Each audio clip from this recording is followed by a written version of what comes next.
Hey guys, this is Jessica with Chapter Chicks, and I am here to do a book review for you today over The Secret Circle, The Captive Part 2, and The Power. But first I just wanted to say thank you to everyone who sent their well wishes and congratulations my way in my last video. There's like a zillion comments, so I'm not going to comment back to every single one, but just thank you so much. We really appreciate all the good wishes. And yeah, so The Secret Circle, The Captive Part 2, and The Power was released January 1st of 2009. It was published by Harper Teen, and it is the final bind-up in the series. There are only two. The first one is The Initiation and The Captive Part 1. So it has the girl on it, and then the second one has the boy on it. There are 390 pages in the US bind-up paperback. And I gave this book a B, which is 4 stars. So first of all, let me just start off by saying that this review will contain spoilers to The Initiation and The Captive Part 1 by L.J. Smith. So if you haven't read that, do not watch this review because you will be spoiled, and I don't want to spoil you guys. So I will put a link to my review of that book somewhere around here, probably. Yeah, you guys can check that out and watch that review instead. Cassie Blake has recently been forced to move away from everything that she loves to a strange town called New Salem. Since moving, she has aligned herself with the most popular and alluring group in the school. They are a group of natural-born witches, and as a complete circle, they have almost unlimited power. But Cassie is quickly finding out that power is more dangerous than she knew. Torn between the two leaders of the club, by loyalty and by blackmail, Cassie will have to discover just how wicked she is and whether or not she will use her powers for good or for evil. I just want to start this review off by saying, because I know this is going to be one of the main questions that I get, and that is whether or not I prefer the books to the show, because there is a show on the CW. It's right after Vampire Diaries, which is L.J. Smith's other series. And for Vampire Diaries, I really prefer the show to the books. For The Secret Circle, I really like the books better. I think that it has this weird element to it, I don't know what it is exactly, that just makes it seem like such a better story and so much more interesting and so much more intriguing. Whereas in the show, it's kind of more like teeny bopper, not teeny bopper necessarily, but it's kind of like lighter. It doesn't really have as many points, and like it doesn't discuss the witchcraft aspect as much, which is one of the things that I liked about the book. So yeah, I really prefer the show, or the books to the show on Secret Circle. So let's talk about the characters. Cassie in this story is a lot less like of a pushover.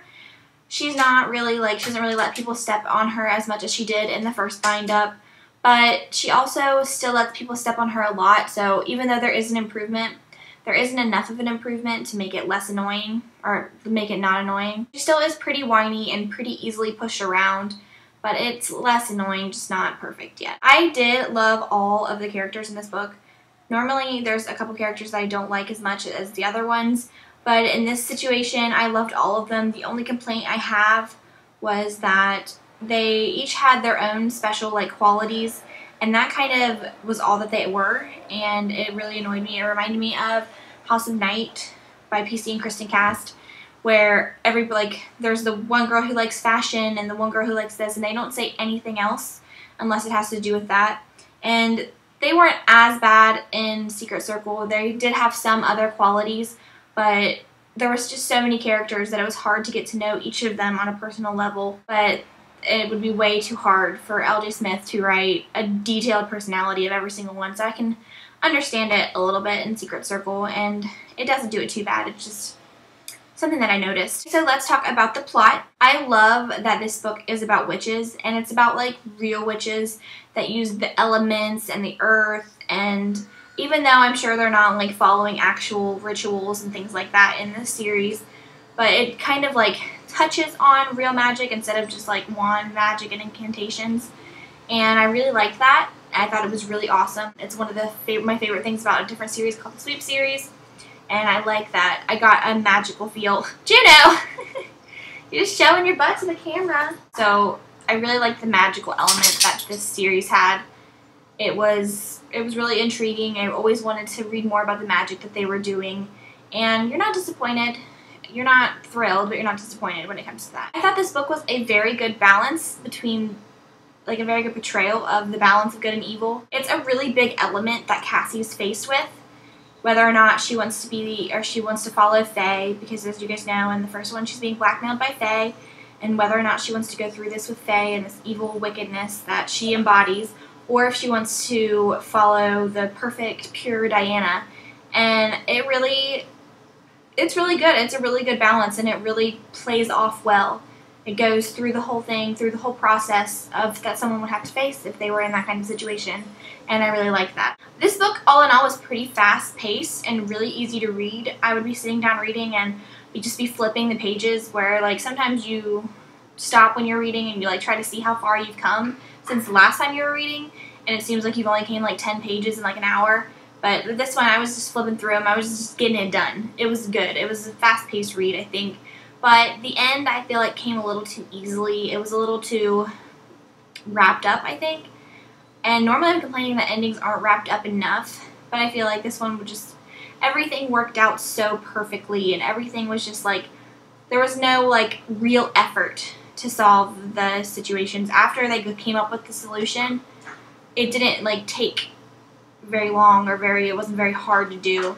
And I think that they built up this big, huge thing, and I was kind of disappointed. Now let's talk about the writing. L.J. Smith's writing is really easy to read. It's really easy to get into, and I could picture the whole town of New Salem. And I could picture the houses that were on the block. I forget what it's called, Crowhaven Road, I think. I don't know. But I could picture it all really easily, and because I could picture it so good, it was really easy imagining myself there, and that's what I like to do when I'm reading. I like to imagine myself as the main character. It was really easy for me to do that, so it was a lot of fun for me to read. And I think the authors that can pull you into the story so good, or so easily, are good authors. Look what I got. You want it? Want your ball? Your ball? Juno. Get your ball. I am Jessica with Chapter Chicks. That was my review over The Secret Circle, The Captive Part 2, and The Power. And this chapter was for you.